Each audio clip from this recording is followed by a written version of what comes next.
aujourd'hui, on peut le dire, vous avez retrouvé l'amour. Oui. Qui est cet homme? Cet homme, si je peux dire son nom, c'est Daniel. D'accord.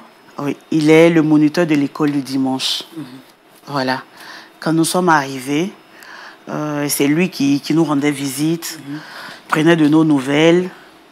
Bon, franchement, j'ai jamais pensé à me mettre en couple avec lui. J'ai jamais pensé qu'il y a quelque chose qui allait naître et que ça allait être aussi sérieux. Voilà, j'ai jamais pensé à ça.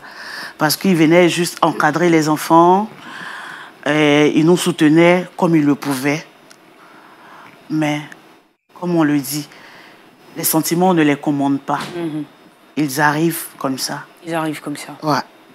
Alors, ce que je veux savoir, c'est-à-dire qu'il y a un peu plus d'une dizaine d'années entre vous, Oui. entre vous et Daniel. Daniel. D'accord. Les choses, comment elles se sont dessinées véritablement entre vous? C'est-à-dire que Daniel, il est de l'église du département des enfants. Justement. Vous êtes département des œuvres sociales. Oui.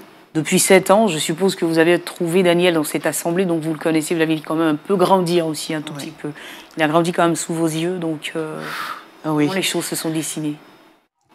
Parce que j'ai été plusieurs fois sollicitée par l'école de dimanche pour la restauration de leurs fêtes, leurs sorties.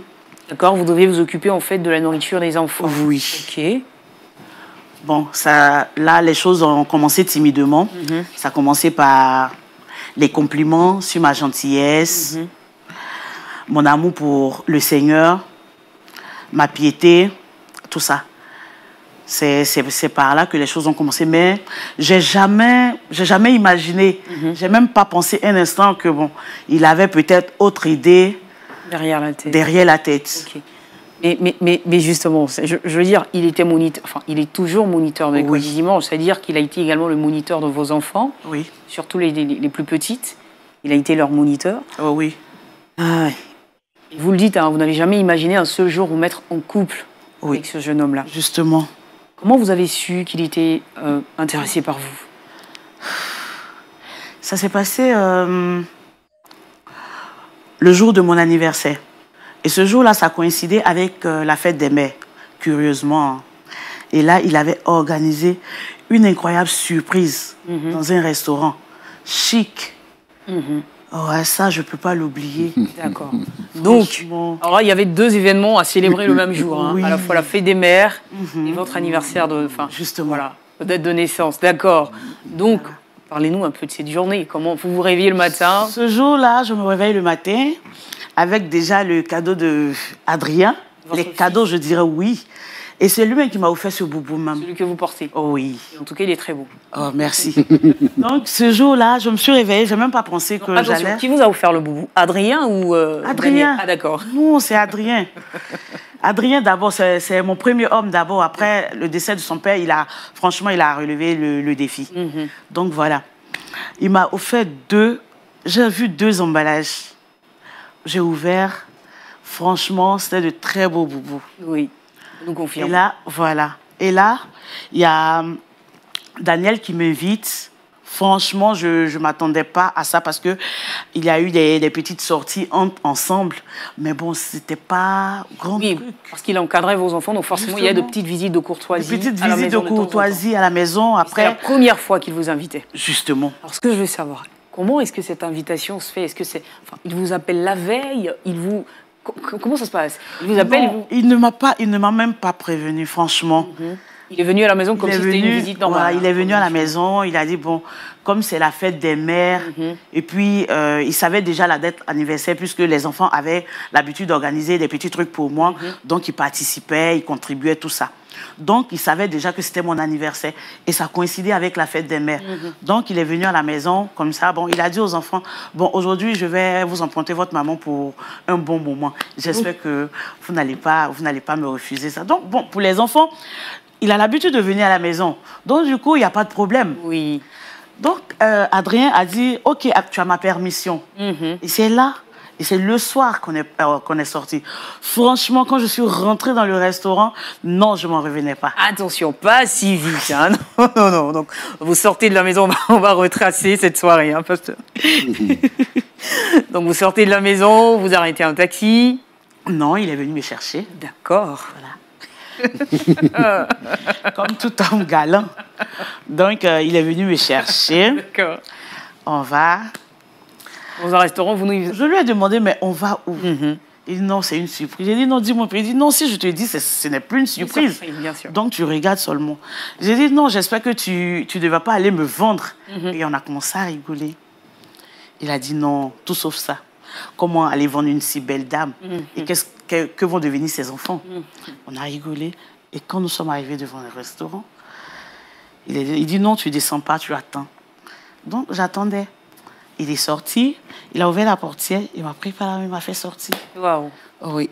C'est-à-dire que c'était, depuis le décès de votre mari, c'était la première fois que vous viviez cela? Ouais, c'est la première fois. En 9 ans, hein? Enfin, oui, en 9 ans, c'est la première fois. Et franchement, il faut dire, j'étais très contente. Mais je n'avais pas d'autres idées derrière la tête. D'accord.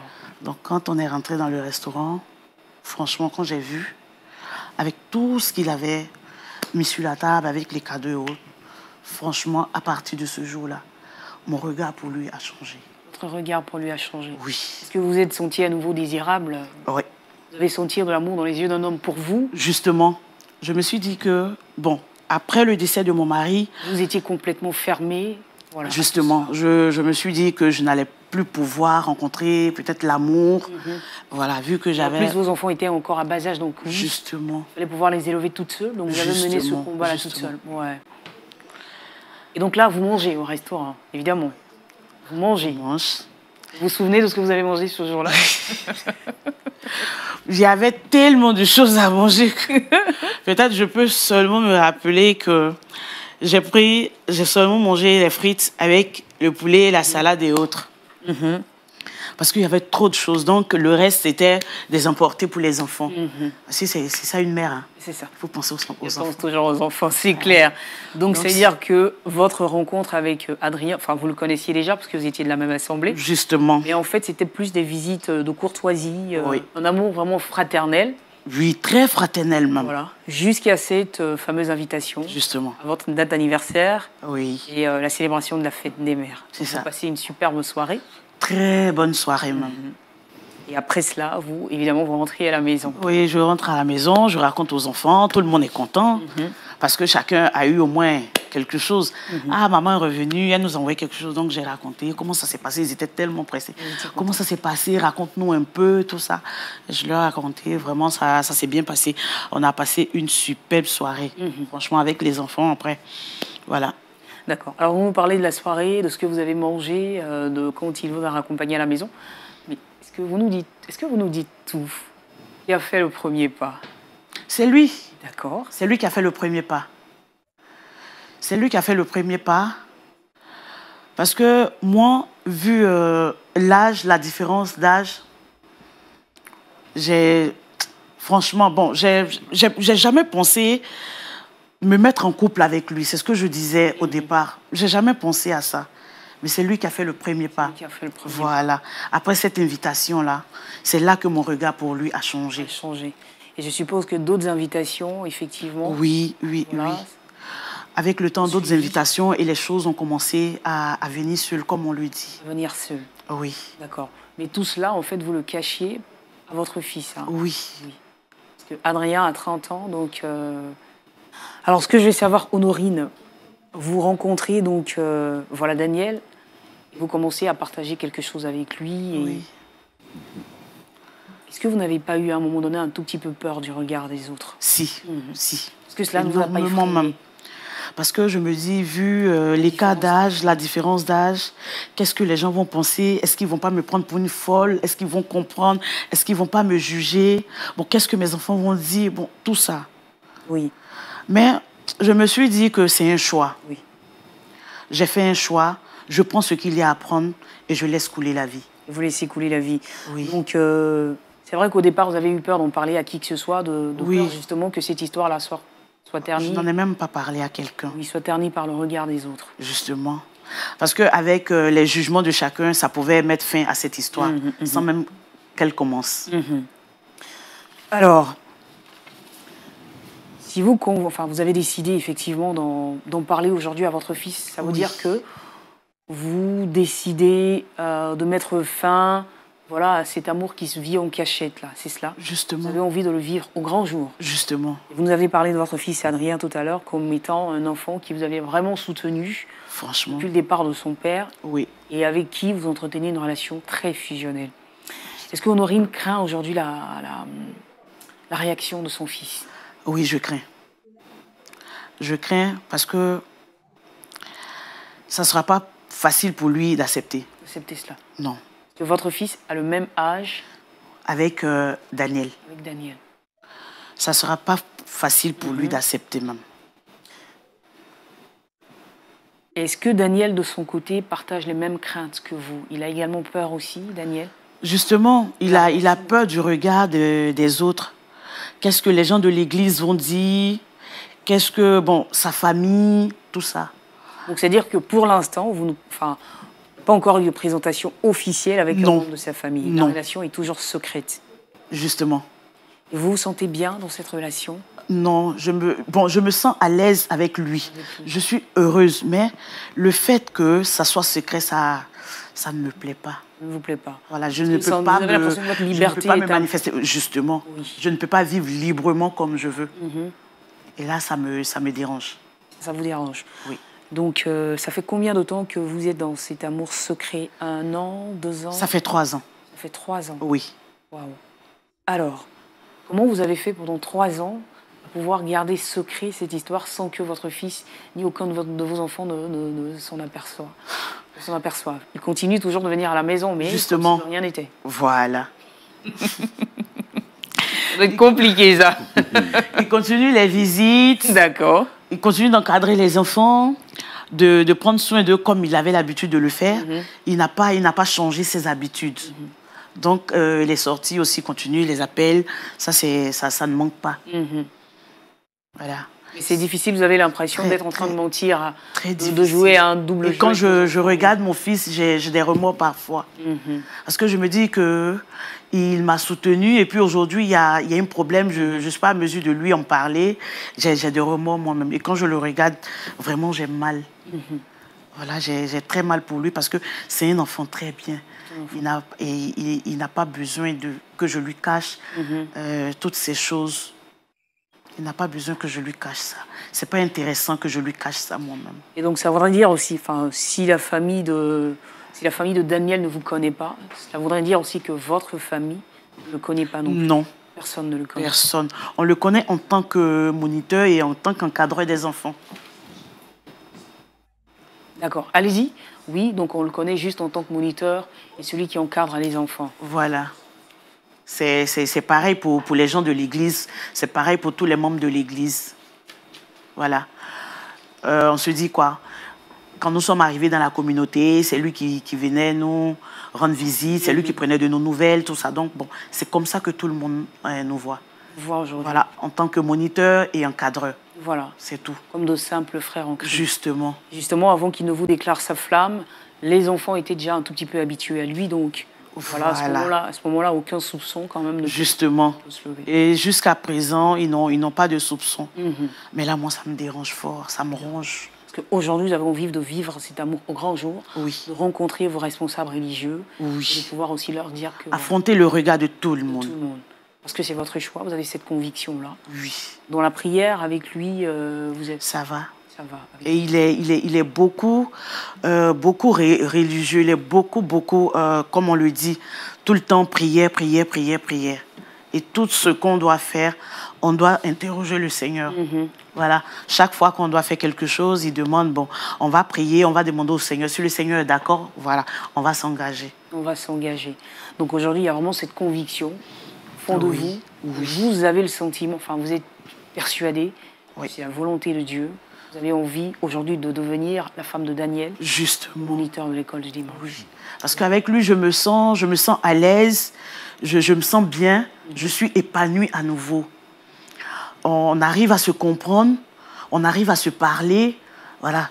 Donc, je pense bien que quand la communication passe, c'est le plus important. Parce que sans communication, il n'y a pas de choses, comment on appelle, il n'y a pas de vie de couple. D'accord. Alors, pasteur, nous la voyons, c'est une femme physiquement forte. Hein. Est-ce que je peux vous demander comment, histoire que nous aussi on visualise dans notre esprit, même si Daniel ne sera pas là, comment est-ce qu'il est, Daniel, physiquement? Il est grand, il est... Comment il est, dites-nous? Bon, c'est un homme bien... On sait que vous allez nous dire, Claudia, Daniel, il est beau, hein, ça on est sûr de ça. Oui, il est très beau. Il est beau comme mon fils Adrien. Oui, il est très beau.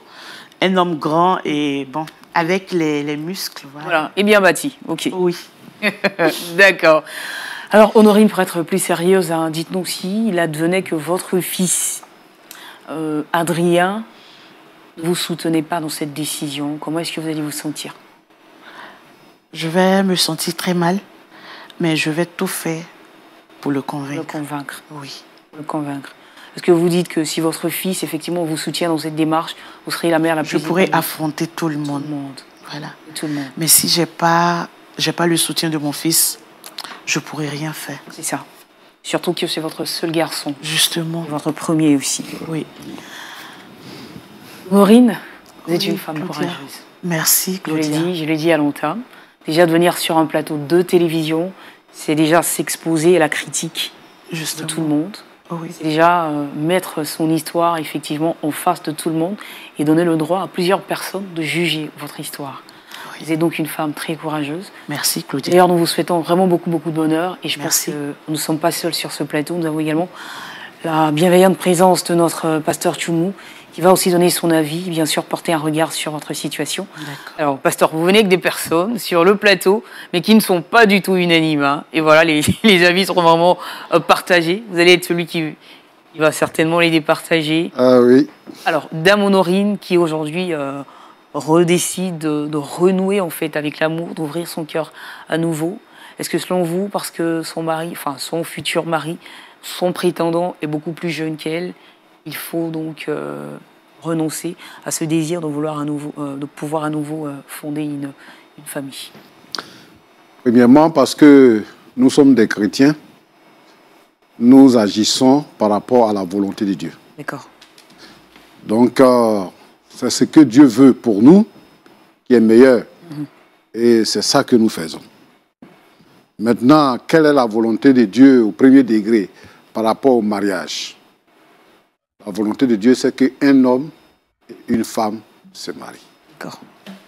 C'est-à-dire qu'un homme et un homme ne doivent pas se marier, un homme et un animal ne doivent pas se marier, et un homme ne doit pas se marier à plusieurs épouses, mais la volonté de Dieu, c'est qu'un homme et une femme se marient.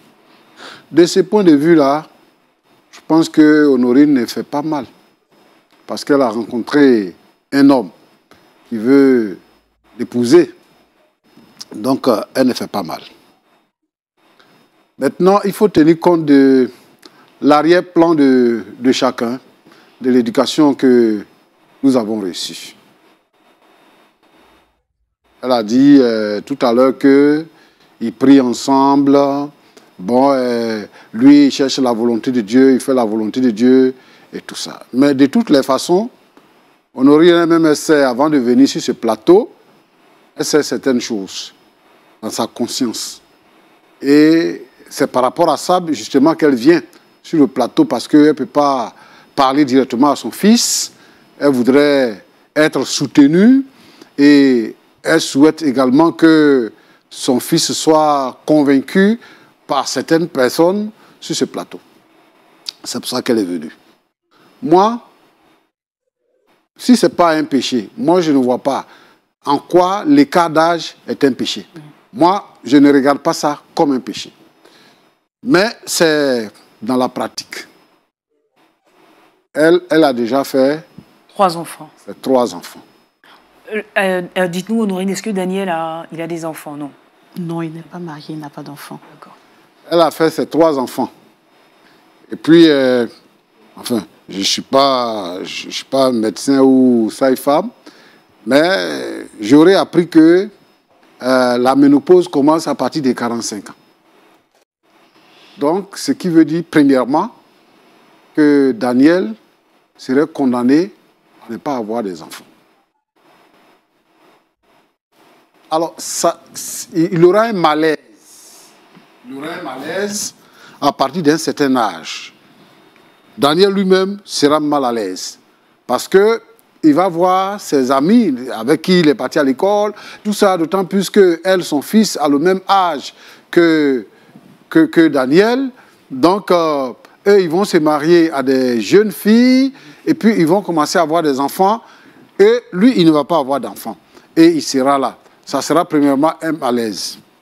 Deuxièmement, c'est au niveau de les deux familles. Les deux familles. Il faut dire que, honnêtement, nous sommes en Afrique. Et il y a des gens qui vont dire, mais toi aussi, tu n'as rien vu, c'est ta maman qui a vu pour marier. Mais moi, je veux dire à Honorine que elle doit s'attendre à ça. Toute la vie, c'est-à-dire tout le temps qu'elle va passer avec Daniel, elle doit s'attendre à ce qu'on lui dit qu'elle est vieille femme. Elle doit s'attendre à ça.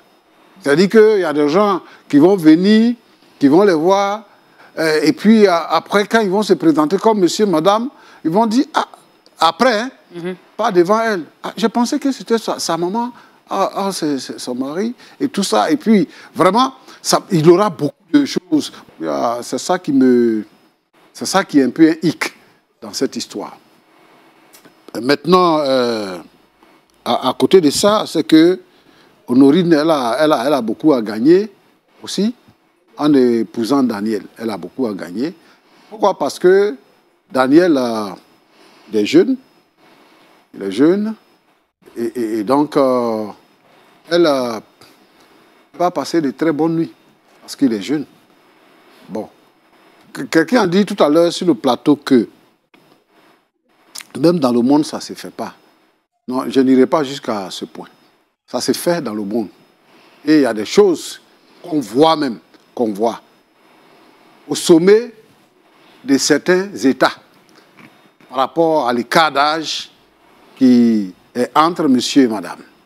Donc, on ne peut pas dire que ce sont des choses qu'on ne voit pas. Ce sont des choses qui arrivent.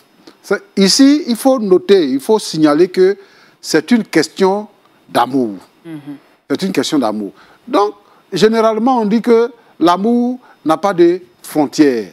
Ou encore, l'amour n'a pas d'âge. Dans cette histoire, c'est Honorine qui gagne.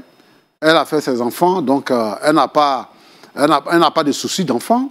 Il y a ça. Et puis, lui, il est jeune. Donc, elle ne va pas avoir de problème par rapport à son homme et tout ça. Donc, lui, il sera toujours prêt pour elle. Et ça, elle a gagné. Mais lui, par contre, il y a une autre situation qui va arriver. C'est que maintenant, quand je regarde Honorine en face, c'est une dame qui rayonne, qui est fraîche et tout ça.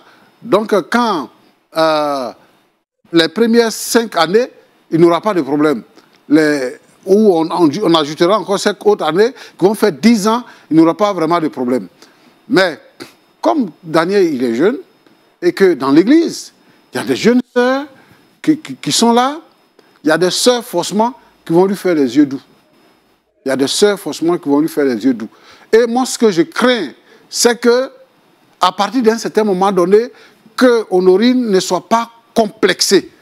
Parce que elle va se dire, si il est en train de causer avec les jeunes sœurs, elle va se dire certainement, comme elle a pris de l'âge, lui, il veut la tromper.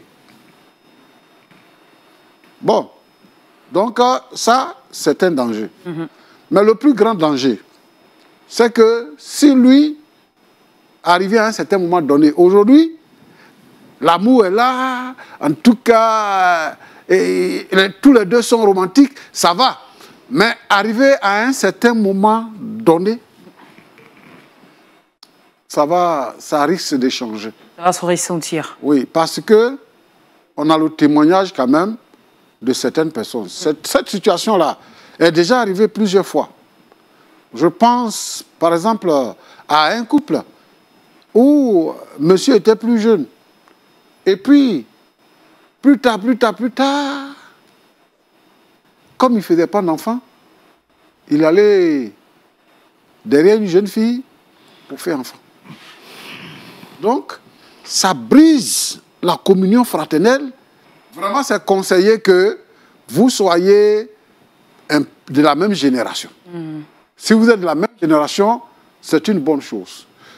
Mais comme elle est en train de dire que ça fait 3 ans qu'ils sont ensemble et qu'ils prient et elle pense que c'est la volonté de Dieu, nous, on ne peut pas s'opposer à la volonté de Dieu, mais on présente des dangers qui peuvent advenir.